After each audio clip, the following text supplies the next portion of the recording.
Hello. How's it going? Do you want to come and have a little listen to a story from my time at Games Workshop? Well, have yourself a little sit. Get yourself your fancy Emma Bridgewater mug. And it's not really that fancy, I got it from TK Maxx. But, you know what I mean? You know what I mean? Cozy little fellas. Look at them. Look at it. Look at that shit. You want that? You want that? Go check TK. Look, it's got a fucking rat in it. You can't see the rat. I don't want you to. This is what you call drip. So today I'm going to tell you a little story about the time we had to appease not only Games Workshop top brass, but also Warner Brothers and the Tolkien estate. This is the first tale from my time at Games Workshop.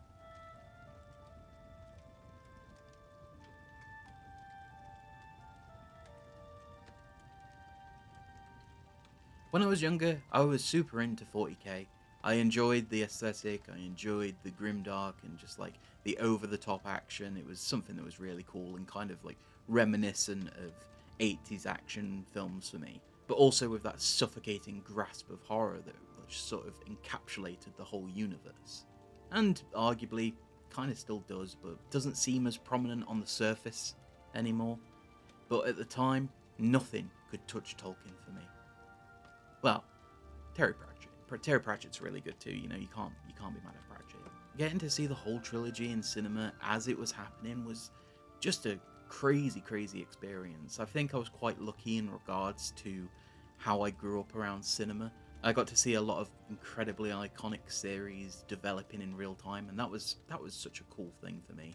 And Middle-earth just sort of cemented everything. What I enjoyed listening to, what I enjoyed playing, what I enjoyed watching, and what I enjoyed reading.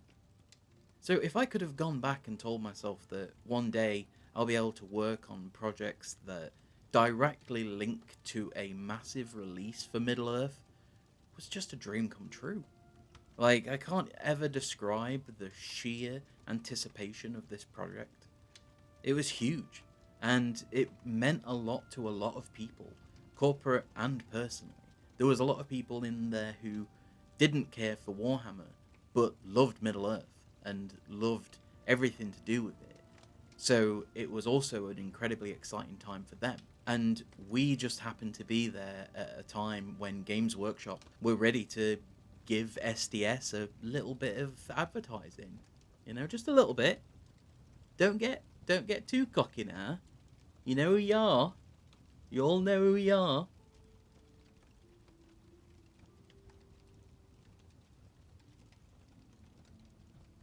And I just feel like SDS boxes always seem to be like a lot more cost efficient for the consumer compared to the main studio stuff. If you compare them to like Heresy and Middle-earth, they just feel a little bit more, I don't know, like complete. There's something a bit more to them. I do feel like there's always something missing from a Games Workshop box. Like, look at Skaven Tide. One bit of terrain, I think that was it. I can't remember. Maybe some walls as well. The battle's premise was that Gothmog's forces had overrun much of the ruined former capital of Gondor, and Faramir and his men must fight their way through the stables, and escape to the safety of Minas Tirith. Games like this will be shot and structured to be set around a particular piece of media, and I have no doubt that they're still doing it now, because one of the last things I worked on, which was the Skaven Tide launch battle report, that also did exactly the same thing. There are companies out there, of course, that love beating a dead horse. But Games Workshop seem to have this really special method of beating it to death and then like just putting it in a giant like vice and maybe wrapped in cheesecloth and just squeezing every ounce, drying it out, fully dehydrating it, blending it, getting all the dust, pulling apart the atoms, and just fully taking every little part of it until that thing is fucking gone. And it works for them. So, you know. The miniatures were painted up by Andy and James, who were our two main battle report painters. Incredibly skilled fellas, and absolutely a pleasure to work with. I'm pretty certain now they've both made appearances on Warhammer TV and Warhammer YouTube. James definitely has been, because I've shot the video that he was in, And I think there's some other shows on Warhammer Plus that they've all been in. My return to Warhammer Plus was more based on some of the other talk shows with external guests before I left. But not only did Andy and James paint up all of the good and evil forces, they also spent months painstakingly recreating Osgiliath. When I say that it looked just as stunning in person as it does on the episode, it was absolutely incredible. In James's interview in Warcom about this battle report, he said that they wanted to capture the atmosphere of Osgiliath as a city lost, full of despair, and with danger around every corner of its claustrophobic streets. I could switch this video to Mordheim right now and none of you would even notice. They managed to achieve the look of the entire thing by building the layout organically and without any sort of measurements, constructing one twisted building after another and seeing where it was best to fit the misalignment of the streets and buildings that make the board look uneasy. Obviously the scenery is mostly from the kit itself, so that isn't as impressive, to be fair, but I had front row seats to its entire production, from start to finish, and like with many other boards, it was just another one prodding me in the back of the head at my desk for about 6 months. I've included a couple of my own photos as well that I took. Every single bit of the detail on the flooring was hand sculpted and hand carved, and that effort and consistency just completely paid off. This is probably about the time where you're thinking, this is such a great opportunity for Warhammer, for them to start creating a show based around the boards. Why didn't they do that? We could see the boards that are being built for Battle Report. We can find out how to make them. Are they doing that? Are they gonna do that? Well, they did do that later on down the line. But there were a lot of incredibly unique and creative boards. Like the Christmas games, there was a three-parter that we did that had like a ruined titan in the middle of it. I'm pretty sure, was that a full board? I can't remember if that was a full board. Maybe that one wasn't. But there were so many unique boards that were just gone. Oh, the Skaven Tide board. The Skaven Tide board was really, really cool. That had like little underlight LEDs. Got similar lights myself. They're just these little like rectangular LEDs that they stuffed at the sides, so that it made it look like the lava was kind of glowing. And one of the videographers back then created this texture in Photoshop. We had it printed out on a AO plotter. I realise sounds a bit like mumbo jumbo, but basically it just means big printer does big prints. We stuck that down underneath, and then the rest of the scenery all got built up on top of it. Great stuff. Anyway, it's not about that. Talk about that another time. Osgiliath was such a huge deal to us rabble. We wanted to try and convince management that it would be worth actually documenting this entire process, filming it as if it was an actual show. This led to meeting after meeting of just being told no, which was incredibly standard. There was never any time or resources that could be put towards it, and I kind of get that. We were an incredibly small team. A lot of people didn't seem to realise that Warhammer Plus, at the first, I want to say 3 years, was only really a team of like 6, and 2 dedicated editors, me being one of them. But whilst I understand, there's a lot that went on resources wise. One thing that I know a little bit differently is how Games Workshop works. They do not like not having full control. Games Workshop are not allowed to put Middle-earth content behind a paywall. They're still on Warhammer Plus, but those episodes are free. And that would have meant that if we did a board build, because it's about Middle-earth, that would have also been for free. And after all, I know this is quite a divisive thing to say, but Battle Report is unfortunately just an advert after all. It's like wrestling. They're there to sell toys, you know. Sometimes they have real games, you know. It was once pitched as an idea for a brand new show that was going to be just a game of Warhammer. That's something we'll talk about another time. That got canned, which is funny. It was around this time as well that I was starting to really get into watching people make terrain. I had seen, obviously, this board being built behind me for all this time, seeing all these weird materials coming in, and like, I walked in one day, reptile sand everywhere.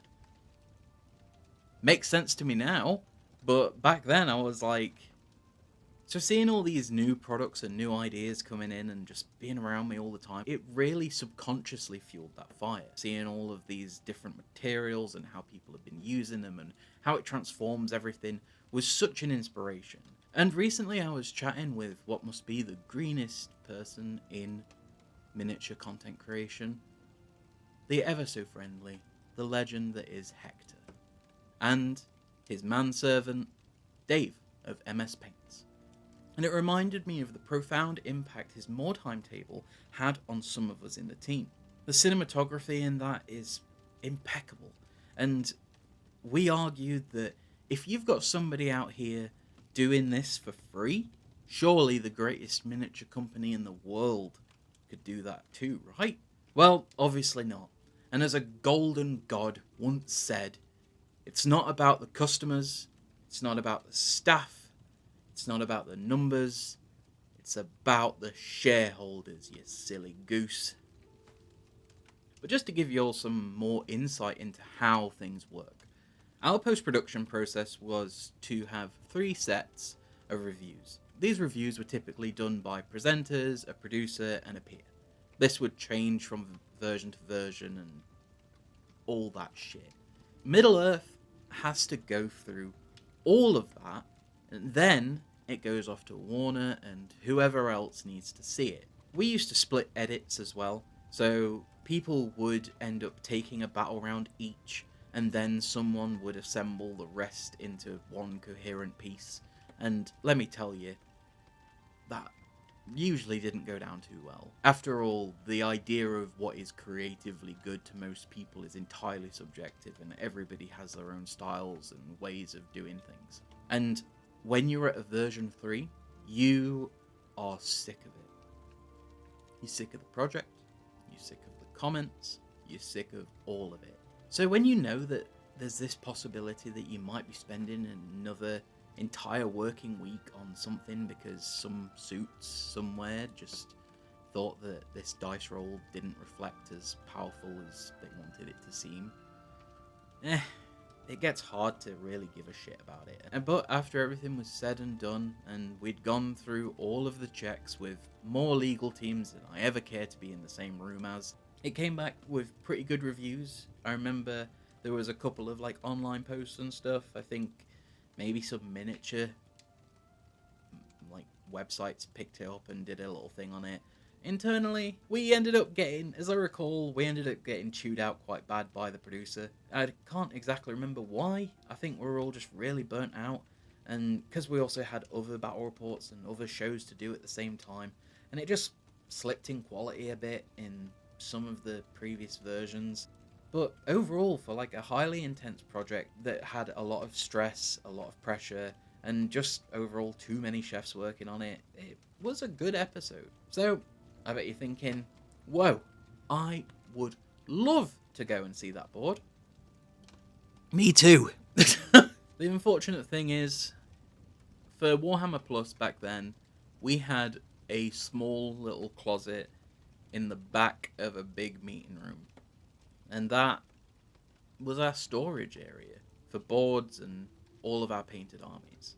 And we had to make space because it was so cramped, as you can imagine. From what we were told, the museum, they didn't have any room for more exhibitions. Warhammer World apparently wouldn't take it to have one as one of their play tables. And no one had space. None of the studios, nothing. And unfortunately, the last I heard, the board was just chucked in bin.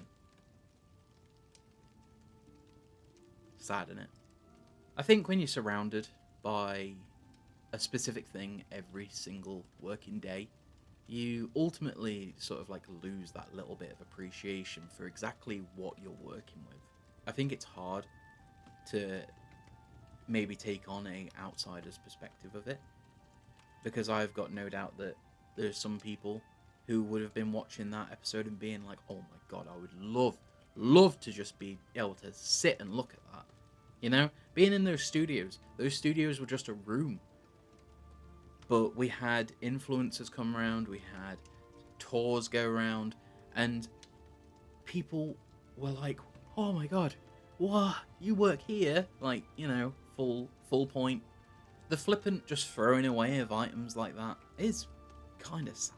If they'd put it up as a competition piece for Warhammer Plus, could have gone down like crazy. Even if you don't want that board for Middle Earth, you've got an absolutely incredibly crafted board. Also, literally any gaming store would have been so honoured. That is unfortunately the sad reality of working inside Games Workshop. And it's funny because whilst I was scripting this, it reminded me of a time when I was at university. I ended up getting onto a graduate scheme and worked in the university itself. And I went into work one day, and my boss was sat there with this huge stack of papers. They were pulling out the bindings and ripping them up, and then putting them in this giant sack to be shredded, whatever the hell they did. And I said to them, oh, what is it you're actually doing? And they looked at me dead in the eyes and went, oh, these? They're your dissertations. This is what happens to them. We take the binders back, we sell them on to the next year, we throw away everything you've printed. It only cost me 50 fucking quid to print like, but, you know, that might have changed as well. This was 11 years ago, so I'm sure you can see the parallels. But that's everything for this tale. I've always loved telling work stories, and it's just something that's always really fun to just do. You know, it's kind of a way to give myself a little bit of a break as well. This whole thing has kind of been a bit of a scary one for me. Like, I didn't really ever think I'd do a to-camera thing, and I still don't know how I actually feel about it. So if you're watching it, I've actually decided to post it, so that's great. But also, I just want to push my comfort levels and boundaries, and I want to be able to just try new things and just continue to evolve. This does arguably also give me a bit of an excuse to go not so heavy on the editing. The last few videos have been sort of incredibly edit heavy, and I've got no doubt that the following ones will be too. So this kind of gives me a little bit of like interim content. There will be more of these. I've got some more scripted. I'm looking forward to it. I've got a big old list of things that I want to talk about. So that should be pretty fun. And, you know, as always, YouTube things, that would be fantastic. Any sort of support is absolutely cherished. Go out there, tell people, don't watch this guy. Not if you want to be made really sad about Lord of the Rings tabletop boards. And of course also I'm on socials, Patreon, whichever you'd like to do. It's totally up to you. Or just do none. Tell me to fuck off. Do that too if you want, lad. How do people say bye to cameras? Well, I don't get it.